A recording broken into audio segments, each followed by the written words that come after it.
Well, call him Skid now, can't we? Boom, boom. And he restarts. Hopefully he won't drag any of the sand on the track to cause the leading riders a problem.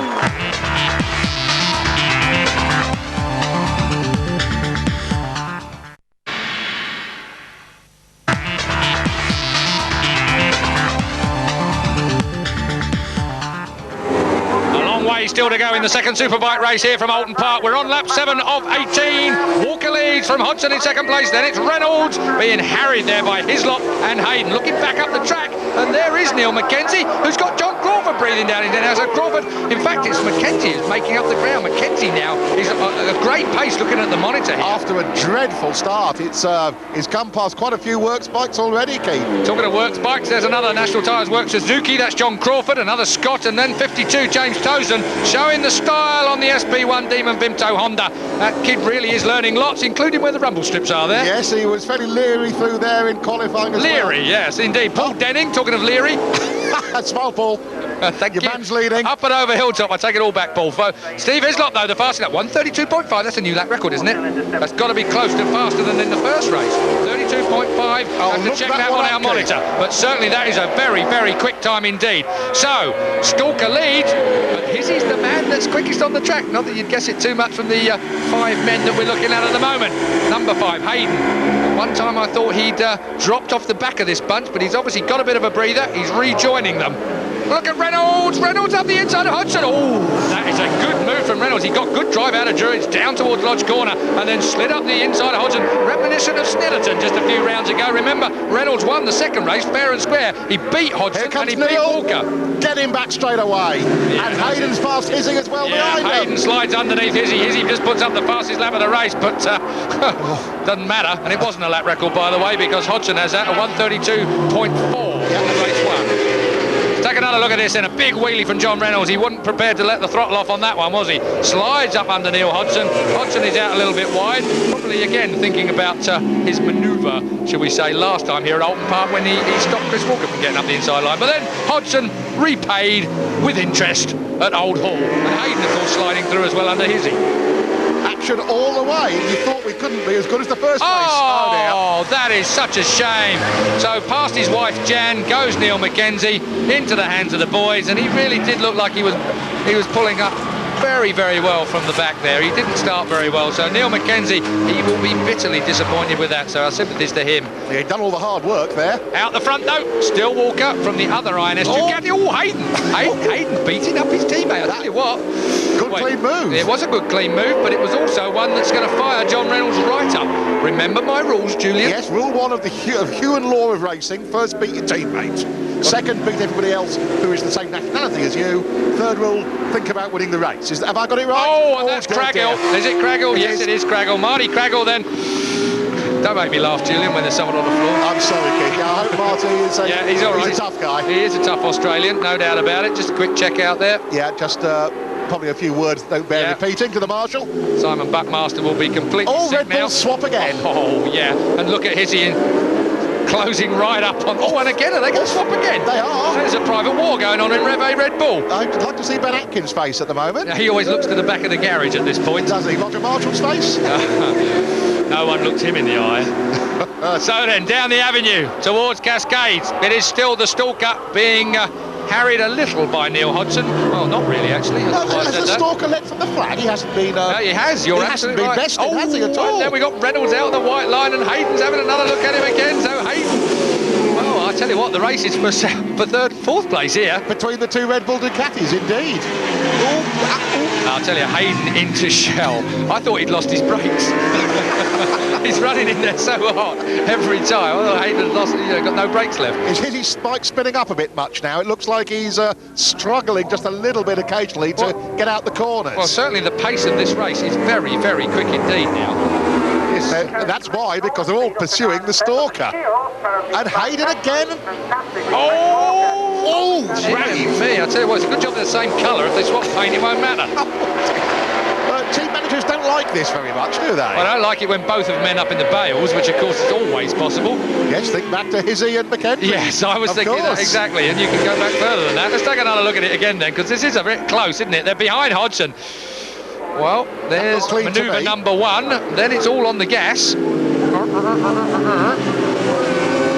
next one. Down over Hilltop. Side by side into the braking area down towards Knickerbrook. You have got to be millimetre perfect down there, believe me. And Hayden over the top of Reynolds. Whoa. But Reynolds had it snaking on the brakes there as well. Great stuff then. But out front, Chris Walker from Neil Hodgson. Hodgson, well, he looks smooth. You can never say that about Chris, of course. Not often.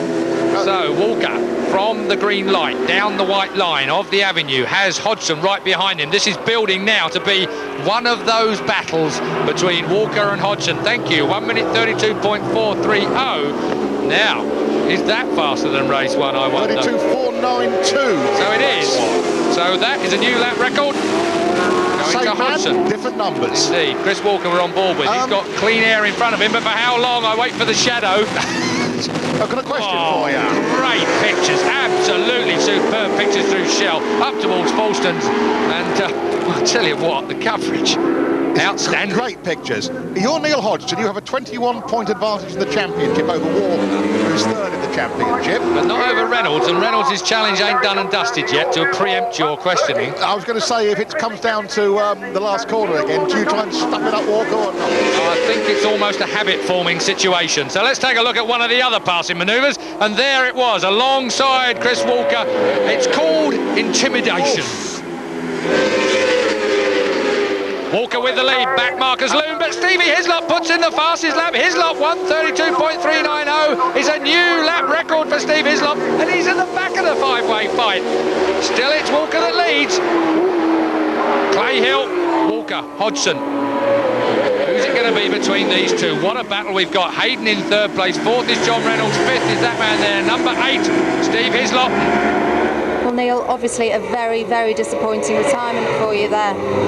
Yeah, we had a gearbox problem. I had no fourth gear, exactly the same problem we had at the first race in the last round here, so it was pretty much jumping out of gear from the first few laps, and it was getting worse, and eventually I had no gear at all, so I had to quit. He's on the same bike, of course, as Neil Hodgson in second place. That's well, we can hope that he doesn't have a gearbox problem. Of course, Chris Walker might be glad of it, judging by the way this race is building up. Oh, doesn't want a gearbox problem there, though, does he? Dear me. He's got a Walker problem at the moment to be getting over with, so... Oh, and a Hayden problem. Well, I'll tell you what, Hayden on the brakes into Shell is just something else. He wasn't on the brakes there. Him and Hizzy, I think, have been... They're running there so hot. Blue flags being waved frantically as well. They might have been as well. So Walker just held up a little bit in the middle of the chicane there, I think, by the back marker. Hodgson will be happy with that as they crest the rise. Well, 12 is Paul Jones on the Travel City Direct. Kawasaki was the first to be lapped, I think, in race number 1. He was. Likewise in race 2. It's our last qualifier, Jonesy, the Welshman. He's a big lad. Creates a rather large slipstream, you might well say. You might. As Walker leads still from Hodgson. What's that incident with the back marker done to the gaps between the leading bunch? Not such a lot, really. No, I think... well, swings and roundabouts a little bit there, possibly. Down towards Lodge then, bouncing it in again. I tell you, it makes me almost sick to watch Chris Walker type. I don't know, I mean, like, I know he's always sideways on the brakes, but really, it's outrageous what he gets away with. Over the line. Keith, will he know that it's Hodgson behind him? I've not seen him look behind. We hadn't had to, has he? Because I've just been alongside him a couple of times. That's a good point. He's seen the orange bike. Good point. And he's been there for enough laps. I think his pit board might have worked that out. Yeah. Paul Denning will have been hanging that out pretty long. It'll be interesting at Lodge Corner on the last lap again then. That's a sideways rehearsal for Walker. Yes, I remember walking down there to see the marshals earlier in the weekend to say this is where it all happened last time. It could be where it all ends up today as well. Lots of back markers coming into sight. Neil will be looking to be opportunistic. We're on lap Where's 16 Hayden? of 17. Well, he's got to have lost his brakes, surely. He's got to, hasn't he? He's let his teammate through now, John Reynolds. Reynolds will say thanks very much. He's got to have a brake problem there. There's no way that that's intended. You don't go charging up the banking like that unless you've got a... Well, surely. You just make sure that if you're the man in front that Hayden's on the outside of you. Oh, here we go, up and over the hill. 29, Jim Hodgson, that is, on the Len Anderson Racing Kawasaki. He is the meat in the sandwich, and they all get under him. Just. Yeah, except for... Yeah, indeed, Hizzy. Who is back in 5th place. Blue flag again, he's wearing his arm out, that guy. Don't know the name, I'd have given him a name, check if I did. Through Druid's Corner. It is, well, the usual suspects, to use the old phrase. Walker and Hodgson. Well, the question is, how late does Hodgson want to leave it? Yeah, that's the one. That's the one that got them all into court last time. That's just what I was thinking, with Neil on the outside, Chris on the inside. Yeah, don't come to our truck afterwards, chaps. We're not going to show you.